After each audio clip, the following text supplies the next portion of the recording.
Ok. Bonsoir tout le monde. S'il vous plaît. S'il vous plaît. Silence, s'il vous plaît.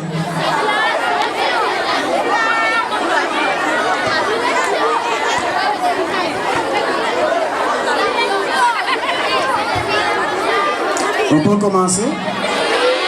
Voilà. D'abord, regardez l'affiche. Vous avez vu l'affiche? L'affiche qui est là. Journée carrière 2021. Le thème, c'est la promotion de l'éducation des filles face aux défis de la restauration des valeurs. Très bien. Donc, retenez qu'aujourd'hui, c'est le thème de la rencontre d'aujourd'hui. Mais avant cela, nous allons d'abord commencer par saluer tout le monde. Moi, je me présente, je me nomme M. Badian, professeur d'histoire et géographie, ici au service Sarah-Lugari, et coordonnateur des activités du gouvernement scolaire. Et aujourd'hui, je tiens le micro pour essayer d'organiser la rencontre ici. Et tout d'abord, je remercie aux initiateurs de ce thème qui parle de l'éducation des filles. C'est très important parce qu'aujourd'hui, nous sommes dans un monde très difficile. Nous entendons chaque jour des problèmes liés aux violences faites aux filles. Et si aujourd'hui je vois devant moi des dames qui ont pris l'initiative de parler de ce thème, je ne ferai que me réjouir. Parce que tout simplement, nous savons que vous, les filles, demain vous serez les véritables éducatrices. Donc il est très important pour aujourd'hui, ne serait-ce que pour le temps que nous avons, de bien écouter ce qu'on va dire dans ce thème-là. Cela va de votre intérêt. Ok. Je vous lis le programme. D'abord, nous allons commencer par le mot de bienvenue de notre principale, Madame Ndiaye. Ensuite, nous avons représentant de l'IEF. Il s'agit de M. Badji, inspecteur Badji. Il est secrétaire général à l'IEF. Il va prendre la parole. Après, nous donnerons le micro à Madame Thiam, Madame Aminata Thiam. Elle aussi, elle va faire quelques mots. Elle va nous parler un peu du thème. Avant maintenant de parler de Madame Mamdiara Kanji. Mamdiara Kanji. Et à la fin, nous allons certainement donner la parole aux élèves à la suite de la rencontre, à la suite du débat. Nous donnerons la parole aux élèves qui, s'ils ont des questions à poser par rapport à ce qui va se développer ici. Voilà. Tout d'abord, je vous demande d'applaudir. Les applaudissements, s'il vous plaît. Des applaudissements à tous ces braves dames et ces messieurs qui sont là, ici présents. Et des applaudissements pour vous-même.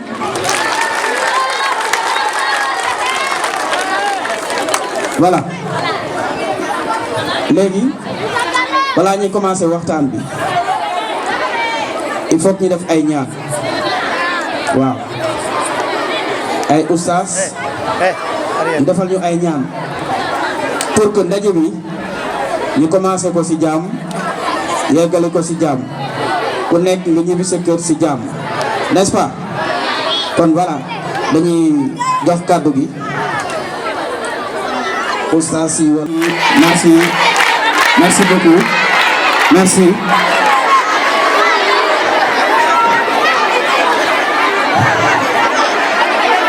Voilà, merci monsieur Badiane. Donc vraiment il a essayé de me mettre le pied au mur. Je n'aimerais pas prendre la parole parce que moi je ne suis pas oustaz, je suis oustaz en SVT et en mathématiques. Maintenant, vous me permettrez d'abord de magnifier cette instance en remerciant toutes les autorités académiques de la région, ici représentées par l'inspection d'académie.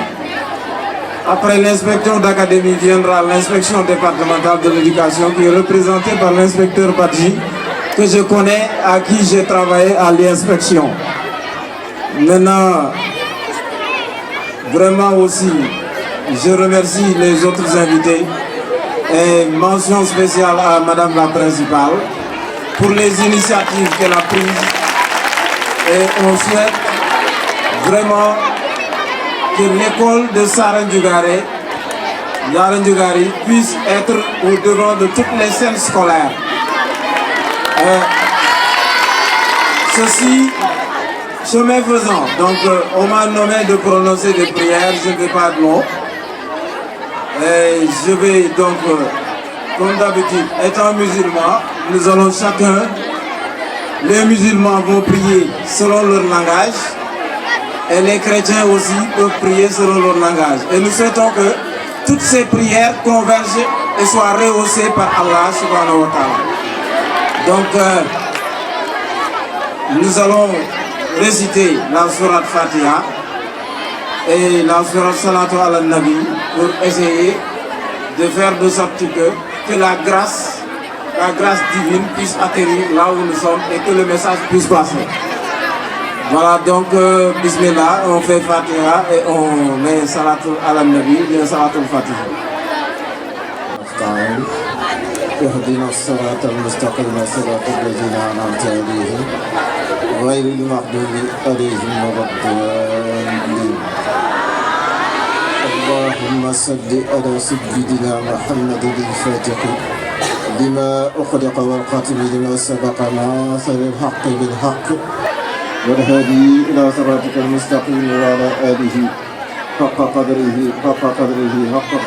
ومقداره العظيم. إن الله وملائكته يصلون على النبي يا أيها الذين آمنوا صلوا عليه وسلموا تسليما صلى الله تعالى عليه وعلى آله وصحبه وسلم تسليما. سبحان ربك رب العزة عما يصفون وسلام في الدنيا وسلام في الآخرة وسلام على المرسلين والحمد لله رب العالمين. Le thème d'aujourd'hui est un thème très sérieux. C'est très important. Regardez ceux qui sont en face de moi, la majorité c'est des filles. Donc, ce que nous allons dire aujourd'hui, c'est très important pour vous et qu'à partir ou bien après cette rencontre, vous devrez être en mesure au moins de savoir ce qui vous attend parce que après cette conversation-là, vous serez des relais. Vous allez devoir être en mesure de pouvoir expliquer à vos camarades filles de ce que vous avez pu retenir dans cette discussion. C'est la raison pour laquelle je vous demande encore une fois d'écouter religieusement les différentes interventions. Ok, on est d'accord? Merci beaucoup. Voilà. Nous allons remettre le micro à Madame Ndiaye, la principale du CM Sarandjugari. Elle a quelques mots à dire.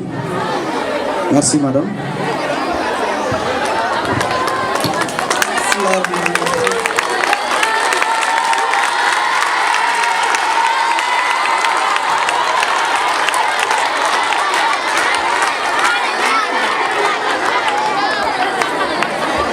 Bonjour inspecteur. Bonjour madame présidente de famille. Bonjour Madame l'inspectrice, Madame Kandji. Bonjour chers collègues, chers surveillants et surveillantes. Bonjour chers élèves. Nous voici aujourd'hui 11 novembre, donc journée internationale pour famille. Nous venons aujourd'hui de célébrer cette journée ici au CEM Sarène Lougaye. J'en suis très ravie et j'en suis très remerciée. Donc je dis bienvenue à tous mes collègues et à tout le monde ici présent, surtout mes collègues principaux et principaux. Merci. Voilà. Merci beaucoup. Merci madame. Madame Ndiaye, principale du CEM Sarène Lougaye. Et nous allons donner le micro à monsieur Badji. Heureusement, vous avez applaudi l'inspecteur au même titre que votre principal. Si je n'avais pas reçu d'applaudissements, je vais dire applaudissements. Voilà, heureusement. Voilà, merci, chers élèves. Merci, cher principal. Je prends la parole au nom de l'inspecteur de l'éducation et de la formation, Souleymane Diouf, empêché. Bonjour la représentante de l'IA. Bonsoir également la Madame Kandji qui va tout à l'heure nous présenter la conférence, qui était ma patronne et qui reste toujours ma patronne. Voilà. Chers élèves. S'il vous plaît, voilà. S'il vous plaît, par ici. Restez tranquille. Oui, voilà. C'est vrai, on se calme. La ñuy def tout à l'heure dafa am solo li tax mu am solo mooy yéen ñii cible bu ñu am tey jigéen yéen yor société yéen seen éducation su jaaree yoon si vous êtes bien éduqué bien formé c'est toute la société pour la former donc yéen xam leen ni nit ñi toog fii suba yéen a ñuy remplacer loolu boo leen ko defee seen bopp dara du leen divertir dara du leen réer Madame Kandji Aminata la principale ñii fi nekk jigéen place bii lañ nekkoon ba ñu def suñu defoon leneen du ñu toog fii donc déjà le fait que podium bi am majorité jigéen war na leen inspirer war na leen encourager bu doon ay góor kese ñoo fi ne di ngeen yaakaar ni li ngeen di def nii amul sens fa ngeen di mujjee mooy ca waañ ba di toggal di yegg mais kii moo nekkoon sama patron kii sama patron la seen principal jigéen la donc te ñii yéen a leen di remplacer ëllëg kon loolu il faut ngeen gëm tout à l'heure gis naa leen ni ngeen sawaree ci musique bi noonu laa bëgg ngeen sawar ci jàng bi ngeen bàyyi saay nekk ci yoon bi bu leen déglu la ñuy wax yëpp 80% du dëgg lii dëgg mooy li nekk seen kay dégg ngeen bu baax waaw joolaa mooy wax nag waaw bu ma def conférence bi damay introduire kese au nom de l'inspecteur te yaakaar naa ni tey dinañ fi jëlee waxtaan bu am solo te cible bu am solo la tamit parce que mooy société jigéen voilà madame c'est avec ces mots que je vais passer voilà merci beaucoup. Chers élèves, filles et garçons nuyu naa leen gannaaw bi ma nuyoo sama IEF Maam Jaara bi nga xam sama idole la ba pare ndax tey table bi dama kontaan pour 3 choses benn dama ñëw gis accueil bi mu rafet lool ngeen xumu lool boole ko geete bu lool bu neex ba bëgg yéen ñaareel bi ma ñëw fekk ay principal macha allah ñëpp di ay jigéen ñëw toog jàpp seen njàmbur nekk des femmes mineures yoo xam ne ay exemple lañ ci société bi ma bëgg tey ñii nii ay royukaay lañu kon ñu xool ci ñoom ci benn ñetteel bi mooy que sama IEF mun fi dëgg la mais choisir n'importe quelle personne pour mu def conférence bi dañu choisir une dame bi nga xam ne une très grande dame sax laay wax koo xam ne non seulement leader la ci li mu nekk et de surcroît scientifique la teg ci te distingué wu ci formé fi ñu bare macha allah muy kilifa ci li muy def di kilifa ci éducation di sunu kilifa ci wàllu diine tamit ñuy sant yàlla ci loolu di ko ñaanal fan gudd ak wér wax dëgg yàlla di kontaan lool muy nekk yi ma doon wax. beneen yëf bi mooy te tey jii li ñu fi dajale mooy dafa am lu am solo lu ñuy fête tey parce que du n'importe quel jour te bu ñu rek ne 11 novembre. 11 novembre lan lay signifier maanaam journée internationale de la fille mooy xale bu jigéen bi moom la ñuy fête bésu tey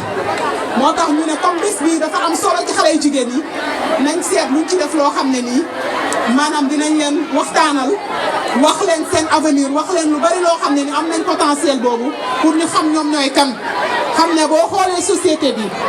jigéen ñi ñoo ëpp góor ñi te tey suñu waxee góor ñi bàyyi jigéen ñi société bi du dem il faut ñu xaccaale jigéen ñi ñu xam ne société bi lañ bokk ndax 52% lañu kon ñu ñoo yor société bi ñu waxtaanee lan maanaam valeur yi mais madame Kandji na ci ñoo ci sori ndax moom mooy waxtaan ak yéen ci loolu mais man li ma ci solool mooy que Fawe dafa di koo xam ne ONG boo xam ne nii dafa yàgg a jàpp ci jàngu jigéen ñi parce que xale jigéen yu bari maa ngi ne leen ci bourse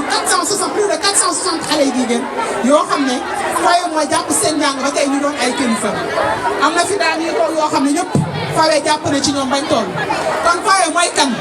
laaj leen ma kuy Fawe ma wax leen kuy Fawe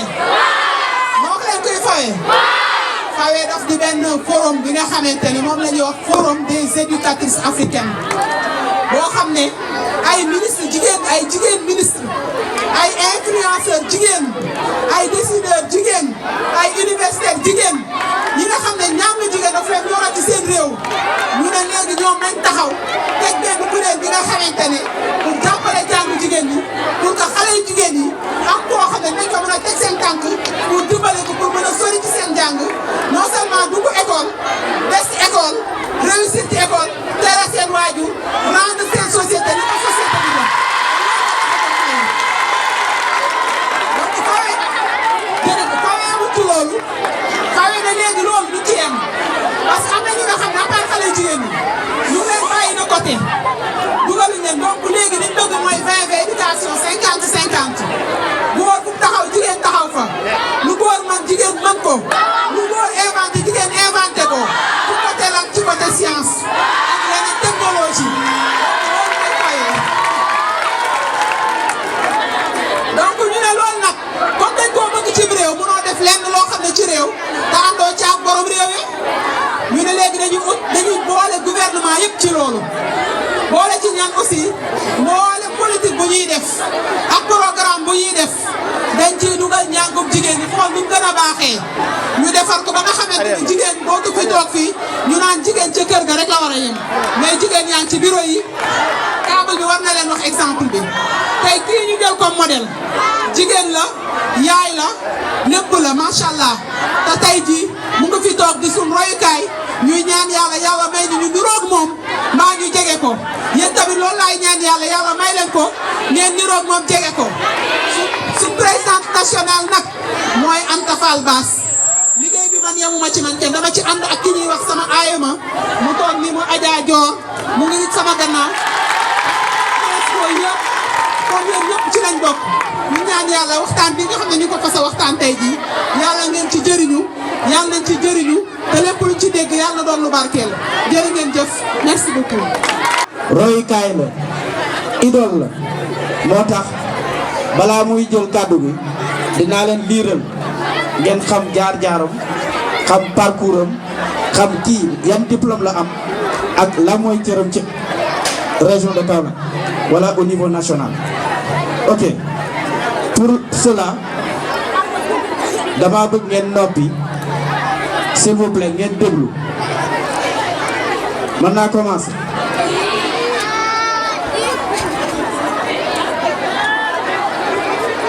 Biographie de Madame Kandji, née Ndeye Diarra Mbaye. Madame Ndeye Diarra Mbaye est née le 12 mars 1960 à Kaolack, au quartier Sara Ndiougaye. Elle a fait ses études primaires à l'école élémentaire de Sara Ndiougaye. L'espace qui abrite le CEM Sara était le terrain éducation physique et sportive. Elle a fréquenté le CEM Loro, devenu CEM Serigne Bassirou Mbacké. Elle a eu son bac série D, correspondant à la série S2, en 1982 au lycée Gaston Berger de Kaolack, devenu lycée Valdiodio Ndiaye. Après le bac, elle est orientée à la faculté des sciences de l'université de Dakar,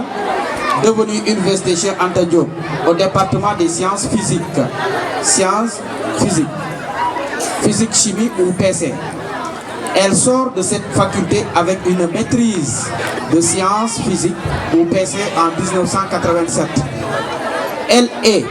ensuite admise à l'école normale supérieure devenue PASTEF, où elle obtient un certificat d'aptitude à l'enseignement secondaire KS en 1988. Madame Ndeye Diarra Mbaye commence une carrière de professeur de sciences physiques en octobre 1988 au lycée Lamine Gueye de Dakar. Après 3 ans de service, elle est mutée au lycée Valdiodio Ndiaye de Kaolack sur sa demande pour se rapprocher de son mari en 1991. Elle a enseigné pendant 11 ans au lycée Valdiodio Ndiaye.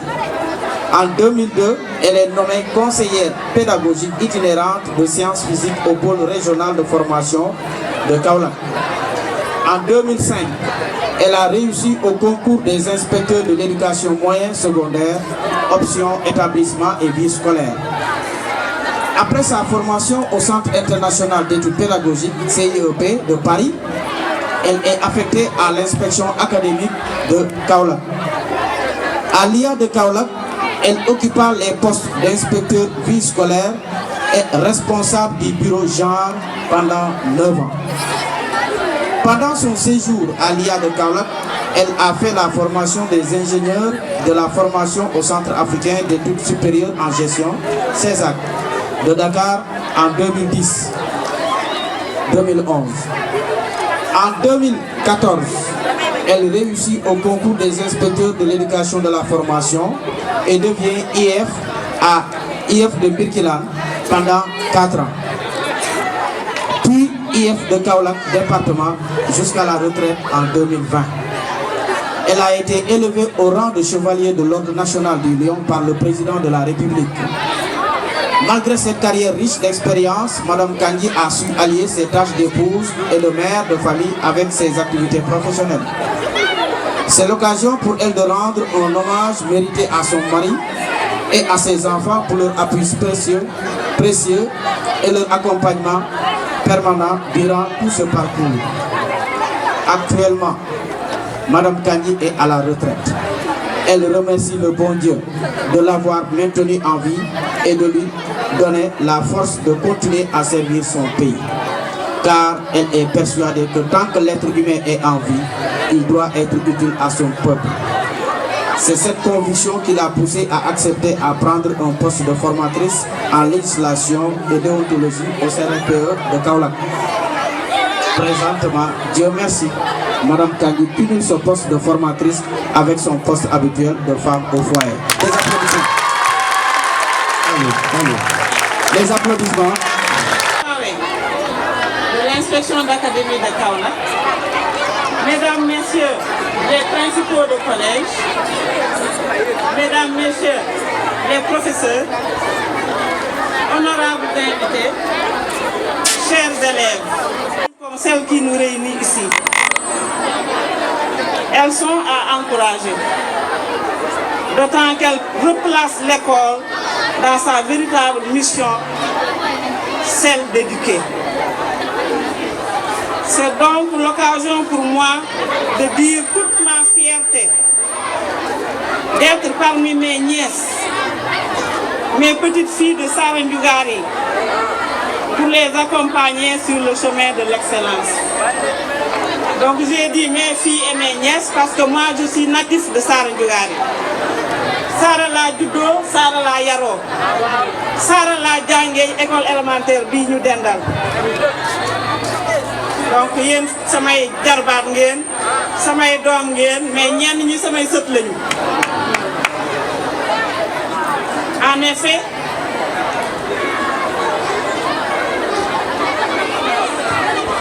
cette voie de l'excellence exige des comportements et des valeurs à acquérir et à consolider au jour le jour. Ces valeurs cardinales de notre peuple se résument par ces mots: la patience, le courage, la dignité, l'abnégation, la détermination, le respect de l'autre, le respect des institutions. Donc je reviens sur le thème, mais je vais en parler aussi en wolof. L'apprentissage et l'acquisition de ce savoir-faire est une condition intimement liée à cette requête de l'excellence. Ces valeurs vous procurent aussi et surtout la confiance en vous et la motivation nécessaire pour réaliser vos ambitions. C'est le prix à payer aujourd'hui pour espérer atteindre vos objectifs du futur. Vous voulez opter pour les filières scientifiques et techniques. Cela comporte des exigences. L'apprentissage des mathématiques et des disciplines scientifiques nécessite une rigueur. Il y a une continuité entre les notions. Cela nécessite aussi une régularité. Par conséquent, il faut s'exercer au jour le jour. Chères filles, chères petites filles, c'est la maman, la grand-mère qui va conclure. Je vous exhorte à vous approprier des valeurs cardinales de notre peuple citées ci-dessus. Je vous souhaite une grande réussite. Je félicite et j'encourage votre principal et son équipe. Je vous remercie pour votre aimable attention. Donc xale yi maa ngi leen di nuyu ku nekk ci turam ak santam. Di rafetlu aussi daje bi parce que dañ ma fekk ci sama koñ ñëw ni ma ñëwal nga waxtaan ak say doom, say jarbaat ak say sët. Ma rafetlu ko torop parce que aussi yéen ëllëg defe naa SG wax na ko léegi yéenay toog suñu place. Ñàkkul sax président de la République du Sénégal mu ngi ci yéen. Xamuñu ci dara ay docteur ay ingénieur ñu ngi ci yéen donc loolu moo tax ma bëgg ngeen déglu bu baax li ñu leen di wax parce que dañu ñëw jaar-jaar yi ñu fi di jaar yëpp bi ñu tolloo ni yéen ñu boole ko xool yéen lan lañ leen di yabe tey pour que ëllëg ngeen mën a yore suñu réew ni mu ware loolu moo tax tey ñu toog fi donc excellence lañu wax. Maanaam buñ koy wax ci wolof dañ naan mën a jàng am xam-xam xarañ ci njàng loolu la ñuy wax excellence mais foofu damay wax ni aussi excellence nekk na ci jigéen ñi nekk na ci góor ñi parce que xëj na tey jigéen ñi ñoo aye wante ñun ñoo jaboote góor ñi ñoo jaboote jigéen ñi donc mënuñu wax ci jigéen ñi bàyyi góor ñi. Donc yéen ñëpp yéen a moom waxtaan bi tey te sax damay rafet bu xale yu góor yi fi teew tey ndax aussi ñii seen i jigéen lañu ñoom seen i càmmiñ lañ yéen a war a bokk defar réew mi ëllëg maintenant defar réew moomu lan moo ci jiitu dama bëgg ngeen tontu ma lan moo jiitu ci defar réew ah jàng bu baax ak lan yaru yaru mooy lan donc ci yaru boobu ci la thème bi aju tey ndax lépp loo gis nit di ko def ci àddina su ko yaru lalul du am benn barke su yaru lalul seen njàng lu ngeen ci jàng aussi mën na bañ a am barke bi mooy réussite bi yaru bi mooy lan du noppi de classe ñu ñuy def cours nga noppi doo sax intervenir loolu du yaru man jàppewuma ko yaru mooy d'abord xam sa bopp loolu benn la respecter sa bopp respecter yeneen nit ñi doomu aadama yi yëpp mag ñi ndaw ñi ak ñi nga bokkal classe nga respecter leen yaru mooy nangoo muñ nag dafa yaatu parce que mën naa jël ay exemple yu ndaw man kat bëgg naa am yére bu rafet ndax sama xarit bii kat papaam jëndal na ko yére bu rafet man sama papa amul moyen yu ma ko jëndale kon nag man damay fexe nu ma ko kut pour am ko loolu soo ko defee boo toogee xalaat ak sa bopp di nga xam ni kat muñoon tey yére bu rafet boobu ëllëg nga réussir loolu moo gën donc muñ moo lal lépp loo muñul doo ko fa fekk loolu moo jiitu ñaareel bi mooy nga am jom mooy rusa des ginnaaw lépp loo bokk ci lu baax nga rusa des ginnaaw loolu mooy jom te jom boobu aussi muñ moo ko lal ndax soo muñul par exemple am na sabar bu rëy bu am fële kat am na baal bu rëy bu am fële kat man kat dama caa war a dem waaye nag jox nañ ma ay exercice mathématique yu ma war a def léegi il faut que ma choisir entre toog def samay exercice muñ sabar bële muñ làmb jële wala dem ca sabar ba ëllëg nga dem classe di am note bu bon loolu tam muñ moo ko yar moo ko yor donc lépp loo xam ni valeur la tey pour vous permettre de réussir muñ moo ko lal donc nañu leen yar ci muñ pour mën a réussir ëllëg parce que seen réussite kat mi ngi dépendre ci seen farlu tey du ma sax wax ni seen góorgóorlu parce que dafa am connotation genre mais seen farlu parce que góor dina farlu jigéen dina farlu donc bu ngeen farloo tey jàng seen jàng ni mu war ëllëg man ngeen bokk ci ñi nga xam ne ñooy décider ci réew mi tey ëllëg man ngeen ci bokk te ñun waajur yi kat ñun loolu la ñuy ñaan ëllëg suñuy doom tekki ñu ne diw mii kat yow noo tudd yow aja taban Aïssata Ba kat moom docteur la moo nekk hôpitalu Kaolack moo koy jiite man kat damay dem ci Aïssata Ba mu fajal ma sama tànk yi di metti par exemple xam nga loolu neex na trop ci xol mais nag muñ mooy tax nga am ko ëllëg muñ mooy tax nga liggéey ci sa école pour ëllëg nga mën a nekk fa nga war a nekk muy docteur muy ingénieur muy gouverneur préfet yooyu yëpp seen njàng moo leen fa yóbbu mais li laloon njàng moomu mooy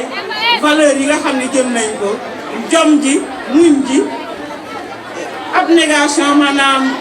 farlu gi ñu farlu woon ci seen njàng moo leen indil tey résultat yooyu ñu am te defe naa ne yéen ñëpp di doon bëgg ngeen ko loolu yéen ñëpp bëgg ngeen loolu muy góor muy jigéen muy góor muy jigéen bëgg ngeen ko nee nañ ma da ngeen a bëgg a def science am na ñu ci bari ñoo xam ne dañu bëgg def ëllëg ay mathématiques dañu gën a mën science physique dañu bëgg a gën a mën loolu jombu leen fu ngeen jaaree fa ngeen war a jaar parce que xel tam puso bu réer la góor dina ko for jigéen dina ko for mag dina ko for mais ndaw dina ko for donc yéen li ngeen war a def rek mooy man kat capable naa pour mën a accéder fii ñii accéder directeur hôpital bi kat jigéen la te docteur la mën naa mel ni moom ëllëg donc nan laay def man ba mel ni moom ëllëg occuper place bi mu occuper ëllëg réflexion yooyu yéen moom ngeen war di def ci seen bopp yi di xalaat lépp loo xam ne mën na gàllankoor ci seen yoon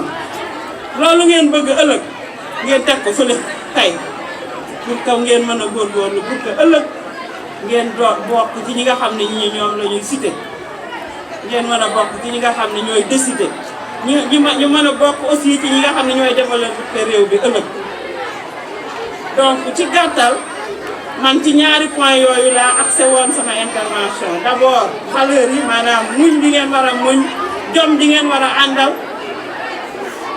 dogu bi ngeen war a àndal gëm seen bopp bi ngeen war a àndal pour que ëllëg ngeen mën a réussir mais loolu tey jii ngeen koy préparé bu leen xaar ba suba ngeen naan ah pourtant diw dañoo bokkoon classe léegi de mooy ministre de tel wala mooy gouverneur de telle région wala déet fekk yéen a ngi toog ci benn place bu leen nangu loolu da ngeen di dogu jàng pour réussir comme ñooñu ñëpp te du leen tere nag doon ay jigéen doon ay yaay doon ay soxna yu am solo toppatoon seen i njaboot toppatoo seen i doom seen i jëkkër seen i borom kër toppatoo seen i koñ donc yooyu yëpp jàng mi dàq ko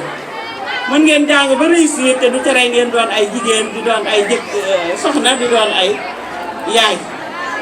donc man loolu laa leen bëggoon a wax te di gërëm di sant principal ci taxawaayam parce que nag man moo ma andi fii de moo ma andi maa ngi woon ci sama ruq mais moom moo ma woon ma mag kat man damaa bëggoon tey nga ñëw taxawal ma ni ko man rakk kat man aw ma nu ma lay def kon nag il faut que ma ñëw li ma jàppoon dama koy bàyyi ñëw donc loolu laa amoon lu ma leen di wax te di leen gën a ñaax ngeen góorgóorlu maa ngi wax góorgóorlu ni connotation genre la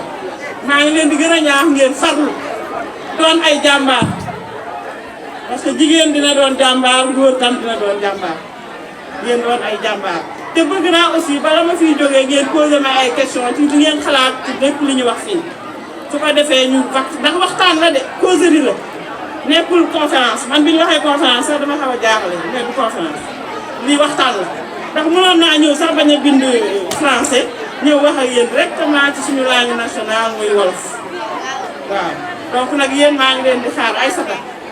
maa ngi leen di xaar ngeen intervenir pour wax ma lépp loo xam ne lii yéen seen gàllankoor la wala loo xam ne lii man ñi mën nañ leen ci jàppale pour que ëllëg ngeen bokk ci ñuy réussir yal na leen yàlla may réussite yal na ko yàlla def amiin yaa rabbi.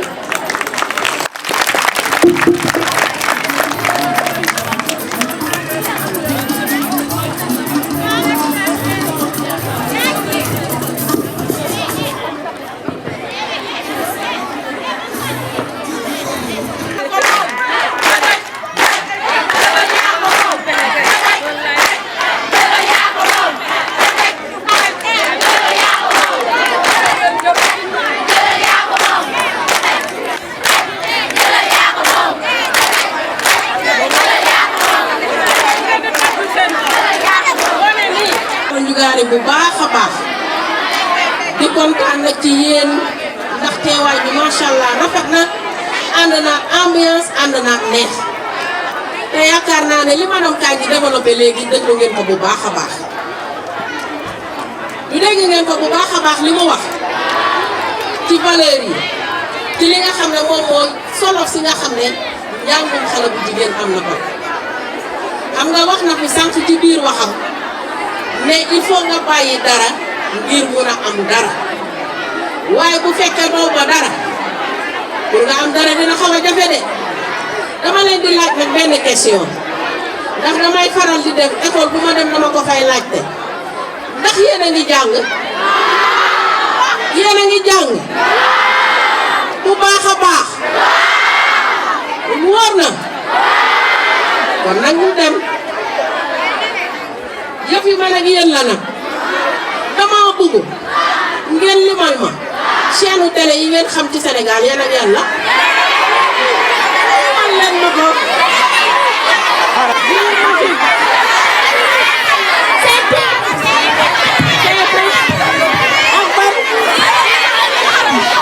waaw waxal nag limal yow limal nga xam lii magique la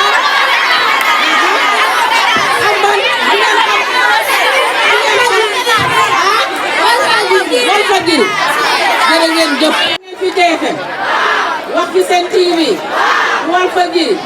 ji magique ak yeneen léegi nag damay laajte Sen TV ban théâtre moo fa xew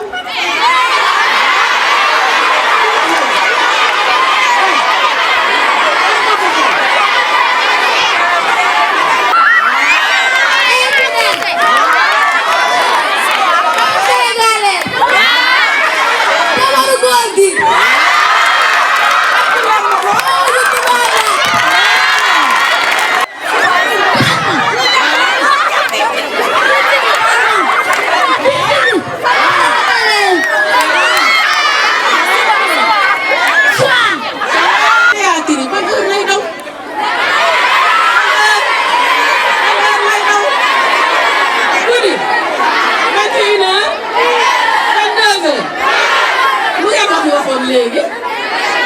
léegi nag ñu jàng guddi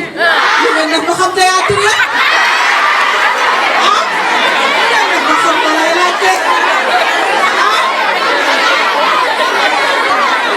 loolu nag mooy question bi may laajte ñu ngeen def ba xam théâtre loolu di daw dana ngeen def gis nga ndaw dafa sacré te benn mag bu baax daf may wax ne ma xel lu ca mujj moo cay fanaan xel lu ca mujj moo cay fanaan da ngeen fexe ba balaa ngeen di tëdd seen leçon mokk seen exercice ngeen def ko ndax bu ngeen tëddee bu ngeen gëdd sumulu bu ngeen gëdd jojo bu ngeen gëdd famille sénégalaise si nga ko gëntee day am prolongement ci biir classe ba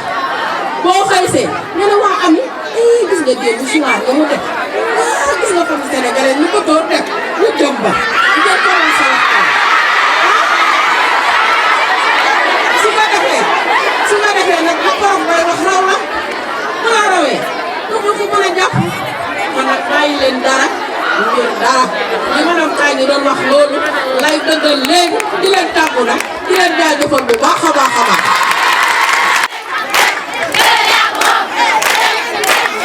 merci beaucoup benn valeur boo xam ne sànq madame Kandji wax na ko muy wàllum éducation dañ déglante s'il vous plaît xam nga man élèves yi ma xam nañu man d'habitude bu ñuy dajeek élèves yi naan boo naanee bonne santé yooyu noonu man yooyu duma ci yàgg man dafa am sama thème bopp boo xam ne chaque année élève moom laa leen di wax mooy éducation élève day am yar te nee naa leen ne que éducation ci la lépp xaj éducation mu ngi commencer sa biir kër à la maison il faut respecter les parents écoutez bien il faut respecter les parents parce que nit ki say waajur bu ñu juddoo xamoo lu ñu def ba yóbbu la école ak lépp lu ñu ciy def muy alal il faut les respecter leen respecter waajur dafa am solo mooy fondement lépp boo génnee ci kër gi yaa ngi traversé yoon bi bay yegg ci école bi balaa ngay yegg ci école bi yaa ngi tase ku ne te ku ne tasel xamoo ki mu doon mag la xale la xamoo ki mu doon mais kooku dafa jar a bàyyi xel parce que nee naa leen élève dafa la nit koo xam ne day wut pour am dara kon booy wut pour am dara dangaa war a moytu lu lay gàllankoor kon nit ku ngay tase ci yoon bi dee ko may cër dee ko respecté nga xam ko bañ koo xam danga ko war a respecté boo jógee ci yoon bi nga dugg ci biir école bi yaa ngi tase say professeur say surveillant say moromu élève ñooñu nag dañ leen war a respecté léegi professeur bi da lay jox xam-xam il faut apprendre il faut respecter vos enseignants parce que nit ki bu caagan ne sëriñ la wala gendarme la wala policier pour nga respecter ko ku lay jàngal kuy def ci yow xam-xam bu lay jëriñ ëllëg danga ko war a respecter parce que éducation dafa am solo mais waxoon naa leen ko nit day juddoo ak intelligence waaye barke doo juddoo barke da nga koy ut il faut nga liggéey pour am ko te noo koy amee il faut nga nangoo liggéey et s'il s'agit de vous les élèves boo leen bëggee am barke il faut ngeen respecter nit ñi respecter seeni waajur respecter nit ki ci mbedd bi respecter seeni professeur respecter seeni surveillant su ko defee professeur boo ko respecté moom day gën a sawar mu lay gën a jàngal li nekk ci moom mu def ko ci yow soo jàngee da ngay am diplôme da nga am diplôme di dem waaye lenn dafa am bu fekkee yow yaa ngi jàng di am say diplôme te àndul ak yar pour nga réussir day jafe kon yar dafa am solo parce que boo yaroo surtout su ma waxee ci cadre jigéen ñi thème bi tey c'est comment nan lañ war a def ba xale jigéen yi des ci école mën a réussir kon loolu yar bi dafa am solo li la sa waajur tere danga koy bàyyi li la sa professeur tere danga koy bàyyi soo ko bàyyee rek da nga gis ndam rek ngay am kon li ma leen di wax mooy éducation yar dafa am solo kon valeur boobu laa jël pour insister là-dessus pour xamal leen ku yaru rek da ngay réussir. Merci beaucoup. Moi, ma question c'est pourquoi les filles d'aujourd'hui ne connaissent pas leurs valeurs? Élèves et sœurs professeurs, bonjour la principale. En fait, moi, ma question, c'est de savoir pourquoi les parents marient tous les enfants. Mesdames et messieurs, je m'appelle Narissa, élève en classe de la 4e B. Je voulais savoir pourquoi les élèves, au lieu de se concentrer sur les études, ils se concentrent sur les réseaux sociaux. Merci. Je réponds à Sokhna Thiam en classe de 5e. Pourquoi les filles d'aujourd'hui ne connaissent pas leurs valeurs? Donc, c'est une question très importante.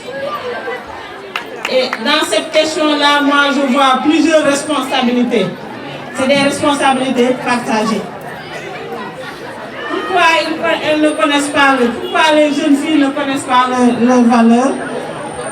Il y a une part de responsabilité des parents. Nous, parents, on devait vous inculquer les valeurs. Et vivre même ces mêmes valeurs, nous-mêmes, avant de vous transmettre ces valeurs. Mais nous sommes préoccupés, peut-être par nos fonctions. Su fekkee ni ñu ngi liggéey ñu ngi topp suñu liggéey ba suñu doom sax duñu am temps wu toog ak moom waxtaan ak moom wax ak moom li nga xam ne nii mooy li baax loolu benn la ci suñuy responsabilité ñun parents loolu dëgg la. ñaareel bi mooy société bi melul ni société démb parce que démb xëy na boo toogee ci benn pañ yëpp benn télévision moo fay am. kenn amul fa portable téléphone portable léegi la xew mais ñun bi ñuy jàng téléphone portable xewul woon donc source d'information yi yëpp parents yi la woon ak ñi nga xam ne ñoo nekk ci gox bi mais rarement ngay am ay information yu jógee Amérique wala France wala yeneen dëkk yi mais léegi jamono ji ubbeeku boo xam ne la xew ca Amérique tey yéen ñëpp da ngeen koy xam bu fekkee ne yore ngeen ay portable ak nekk ngeen ci réseaux sociaux yi donc yu bëri yooyu mooy influence ci seen kaw ba li nga xam ne lii moo doon valeur démb sax yéen da ngeen koy réere mbir am na sax parents yoo xam ne dañ ko réere mbir nañ waxante dëgg donc loolu ñun parents yi ñun ñoo ci njëkk fot bi ñu def ci loolu te yéen xamu leen seeni valeur ñaareel bi mooy àddina bi ubbeeku na ubbeeku boo xam ne lépp moo jaxasoo kenn xamatul sax lan mooy valeur donc moo tax ren ñu ne nañu jël thème boo xam ne dañuy dellu si ci valeur yi di waxtaan ak xale yi ci lan mooy jom lan mooy muñ lan mooy dogu ni damay def dara pour am ci résultat yu baax donc loolu yëpp du seen faute yéen rek mais ñun tam suñuy faute la ñun en tant que parent mais nag yéen di ngeen war a taxawee tey parce que yéen ay magi ëllëg te yéen itam da ngeen di ëllëg da ngeen di am njaboot te da ngeen war a taxaw jàngal leen ay valeur bu ngeen ko xamul bu ngeen koy jàngale donc yéen tey da ngeen war a nangu déglu mag ñi am na ku ko doon wax léegi ni parents yi da ngeen leen di déglu su ngeen leen dégloo la ñu wax ngeen jël ko jëfee ko te bañ a jëfee rek nañu wax ca théâtre ba wala ca film ba parce que théâtre yooyu ak film yi yu ci bari influence yi ñu leen di jox nekkul influence bu baax yoo xam ne dina leen dimbali ci seen njàng dina leen dimbali ngeen defar seen àddina donc ci point boobu man loolu laa amoon lu ma ciy wax après xam naa ñeneen ñi danañ gën a dool dinaa fa mariage précoce Germaine Sambou loolu tam actualité la ndax gis nañ parents yu bari dañuy jël seen doom bu jigéen maye ko mënuñu wax ne parent bu nekk même raison lañu am parent bu nekk ak say raison maintenant raison yi ñi nga xam ne mën nañ ko évoquer mën nañ ko wax tey mooy par exemple parent bi gis na benn xale bu góor bu am xaalis benn moodu tabax na étage bu rafet fii mu ne kii kat su ma ko mayee sama doom dinaa am teraanga dootuma ñàkk xaalis dinaa am kër bu rafet dinaa dem Màkka dinaa def lii dinaa def laa donc lu ci bari alal moo koy tax am na itam yoo xam ne yii parent bi day ragal ëllëg xale bi yàqu mu ni kon kat naa ko teel a maye bala mu yàqu loolu itam mën na expliquer mariage précoce donc man bi ma jàpp muy ñaar yooyu mooy parent bi ragal na xale bi yàqu parent bi ragal am na bëgg na xaalis amul fu mu koy jëlee mu ne naa woo waajale kat may ko sama doom mu may ma xaalis su ko defee sama doom dina réussir ma réussir alors que yu ci bari toroxtaange lay indi ci xale bu jigéen ndax bu sëyee kooku ñaari at ñetti at rek mu déposé ko fu uti beneen moromam boo xam ne xale bu tuuti la su ko defee xale bu jigéen bi mu takk addinaam yàq donc loolu aussi yéen da ngeen ci bàyyi xel wëlbati bi sax di ci yee seen waajur yi pour que loolu ñu bañ ko xalaat di tuuti bàyyi leen ngeen jàng ba ngay siiral seen bopp au lieu ngeen di dépendre ci boo xam ne kii mooy ñëw indi ko xaalis bu bari pour tuur ko seen i waajur am na itam ay xalaat maanaam nit ñi ni ñu baaxoo par exemple ñu ne man kat sama famille ku fay sëy da ngay am fukki at ak ñett fukki at ak ñeent dañu maye man mii bi may maye am naa fukki at ak ñeent donc sama doom ji am na fukki at ak ñeent fukki at ak juróom dama koy maye loolu ci mbiru aada la mais nekkul buñ nee valeur tam du aada yëpp dañuy jël am na aada yoo xam ne yu baax la dañ koy jël mais am na yoo xam ne aussi méngoowul ak jamono donc man ci gàttal loolu laa rapport pour le mariage précoce. Nogay si moom réseaux sociaux la wax loolu moom feeñ na fi sax ci question joor bi mu leen di wax télévision yi yéen xam ngeen ko bu baax bi mu leen di wax film yëpp xam ngeen ko donc bu ngeen xamee film yëpp di surfer ci internet bi di am ay yeneen film defe naa ni njàng ma dina def ginnaaw te njàng gar kenn du ko bokk. La bien répond. Valeur, ça dépend ci jamono fu mu toll tey valeur yooyu àdduna dafa jaxasoo ba am na tey lu ñu considéré valeur la te fekk emprunt la feneen lañ ko gisee gis ngeen li ngeen di seetaan télé li ngeen di seetaan TikTok yooyu yëpp day dem ba dugg seen xel ngeen yaakaar ni àdduna nii lay doxee éducation nii lay doxee donc il faut ñu dellu ginnaaw xool est-ce que loolu méngoo na ak suñu diine est-ce que méngoo na ak suñu société su fekkente ni nga xool sa société nit ñi ni ñu dundee ak yow li ngay seetaan bu fekkente ni méngoo nga xam ni loolu du valeur mooy loo xamante ni communauté bi yëpp nangu na ni lii méngoo na ak suñu diine méngoo na ak suñu croyance mais leneen loo ci teg rek empereur la bokkul ak valeur te li nga xamante ne ñëpp ko partagé loo boo ko defee doo ci am gàcce doo ci am regret doo ci am benn déception nga xam ni loolu ça c'est une valeur et d'ailleurs yéen mën ngeen xool seen entourage ñi nga xamante ne dañoo wàcc yoon mais après da ngeen di constater yan résultat la ñuy am ak aussi naka la seen adduna yàqu donc yooyu yëpp yéen a koy teg bët même théâtre yi ngeen di seetaan dañuy jaar par contre valeur pour jàngale leen valeur contre valeur yi ñu leen di won da ngeen di xool fan lañ mujjee mooy moral bi ça veut dire que contre valeur la ñu utiliser pour jàngal la valeur c'est ça qu'il faut comprendre mais man li may réitérer mooy yéen ay remplacer ñi bu fekkente ni loolu gëm ngeen ko rek suñu jotaay bu tey am na solo am na tout son sens considérer que yéen ay remplacer ñii xam nga ñun dañoo traversé période bi am na benn jamono yeneen discours dañ leen naan est-ce que ñii fu ñu egg dinañ fa toll mais boo demee ba egg nga dem ba jàkkaarloo ay élèves tu as le devoir de leur faire croire que tu étais là et que demain ils seront là loolu il faut ñu indi jàng c'est une question d'esprit. Si vous avez un mental fort, vous réussissez dans les études.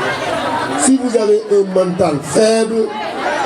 vous ne progressez pas dans les études. C'est une question de tête. Amul nulard, amul fort. Il n'y a que des élèves yu gëm. Il n'y a que des élèves qui ont un mental fort. Des élèves qui disent comme les Américains, yes, we can. C'est tout. On est capable et on y arrivera. Et loolu laa bëgg ngeen def ko comme sacerdoce ngeen gëm ko ngeen xam ni ëllëg yow peut-être on va me réveiller d'autres tombes ñu ne la kii mooy premier ministre bi gëm ko te mën na nekk te ñi fi nekk en seconde mon professeur me disait est-ce que tu sais que Senghor n'est pas plus fort que toi? Je pensais qu'il me jetait des fleurs, mais après j'ai compris que celui-là il veut me dire que Senghor quand il avait ton âge il n'avait certainement pas les potentialités qu'il a aujourd'hui. Donc c'est un processus. Il veut me dire que tu es capable d'arriver là où est arrivé Senghor. te loolu laa bëgg ngeen gëm vous pouvez y arriver. Arrêtez lépp loo xamante ne caaxaan la lépp loo xamante ne amul njëriñ ngeen topp seen jàng te man yéen jigéen ñi laa gëm man jigéen ñi laa gëm góor yi gëw ma voilà et question yi ngeen posé loolu dafa refléter seen préoccupation yéen da ngeen bëgg am valeur yéen da ngeen bañ mariage précoce yéen da ngeen di dénoncer réseaux sociaux. C'est ça qu'il faut comprendre dans votre message mooy bëgg nañu nekk ay jigéen yu am valeur bëgg nañu continuer suñu jàng ñu bañ ñu teel may bëgg nañu tamit réseaux sociaux yi ñu jël ci li nga xamante ne mooy njàng. Donc madame voilà ce que vous voulez ajouter. Je pense que voilà.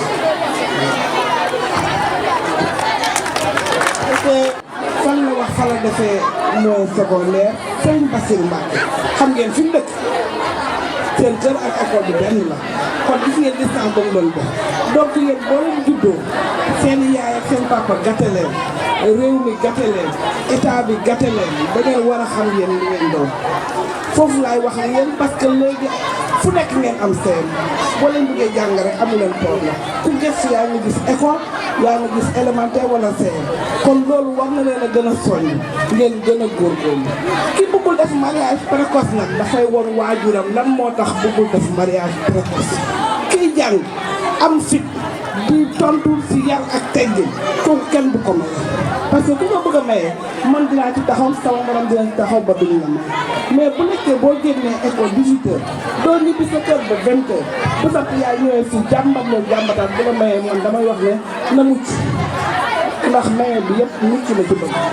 bëggu ci leneen bëgg mucc waaye yéen a war a xam kan ngeen doon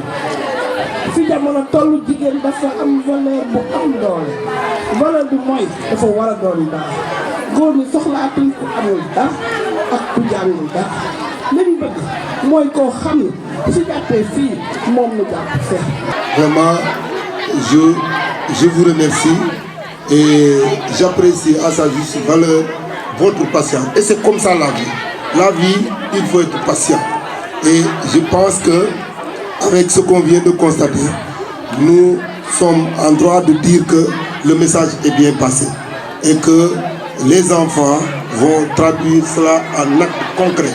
et que les comportements vont changer, les filles vont mieux travailler pour assurer leur promotion et aussi assurer le développement de la société. Puisque la femme, c'est la femme qui éduque la société, c'est la femme qui produit. Donc quand elle est bien éduquée, on est en droit d'espérer une société vraiment en bonne santé et une société normale. Et sur ces mots, je remercie Madame l'inspectrice, vraiment qui nous a offert une conférence de valeur et je lui dis bon repos. On vous a dérangé, mais c'est un enseignant ne prend jamais la retraite et toujours au service de sa population. Et sur ce, je vous remercie et je remercie toute l'assistance, tous les collègues enseignants qui sont là et qui participent à l'éducation des enfants, qui participent à l'encadrement et à l'accompagnement des élèves. Donc, Madame la représentante de l'IA et de PAWE, nous sommes très contents et on souhaite que ces rencontres de cette nature se multiplient et soient élargies à d'autres collèges pour que le message puisse passer dans toute la commune. Voilà, merci beaucoup. Et voilà. Merci beaucoup.